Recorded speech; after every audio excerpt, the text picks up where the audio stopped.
Karibu tena mtazamaji, tuendelee na taarifa zetu za mchana wa leo. Tuelekee kaunti namba 38. Wanasema serikali na makanisa katika kaunti ya Vihiga sasa zinashirikiana katika kuinua maisha ya wajane, huku takwimu zikidhihirisha kuwa idadi yao sasa imefikia takriban 60,000. Johana Cheboi ni miongoni mwa maelfu ya wakazi wa kaunti ya Vihiga ambao walipoteza wapendwa wao. Siku hii amejawa na furaha kwa kupokea nyumba hii ambayo imejengwa kwa ushirikiano kati ya ofisi ya mshauri wa rais na masuala ya jinsia na watoto na kanisa la PAG, ikiwa mojawapo ya juhudi za kusaidia wajane. Sikujua mimi naweza kulala kwa nyumba. Nilikuwa nalala tu kwa msitu.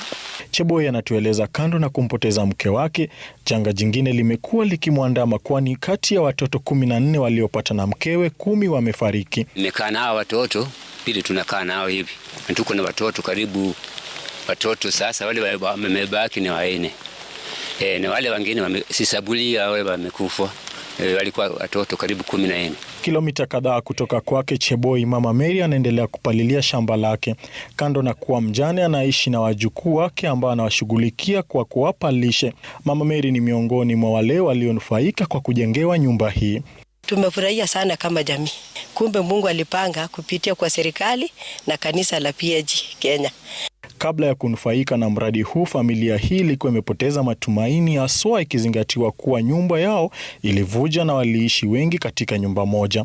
Na wakati baridi ilinyesha mvua mingi sana, alafu pepo ikakuja ikaanza kutoa mabati kwa sababu ya kuzeeka kwa ile miti ambayo vitu ambao walipigilia ndani, alafu tena misumari ilikuwa inang'oka. Kulingana na Chigai, mradi huu sasa utaendelea huku ukiwanufaisha wajane ambao wameathirika pakubwa kote nchini. Geti yetu ni kubwa, hatufanyi Vihiga peke yake.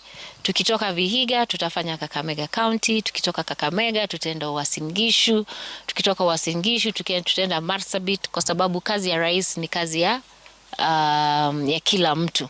Kadhalika kumetolewa mwito wa serikali kuunda halmashauri ya kuwashughulikia wajane kwa kutoa mafunzo na usaidizi wa kulinda mali yao. Onyango Stanley, runinga ya Citizen. Tuelekee kaunti namba 43 ambapo ukosefu wa lishe bora ni miongoni mwa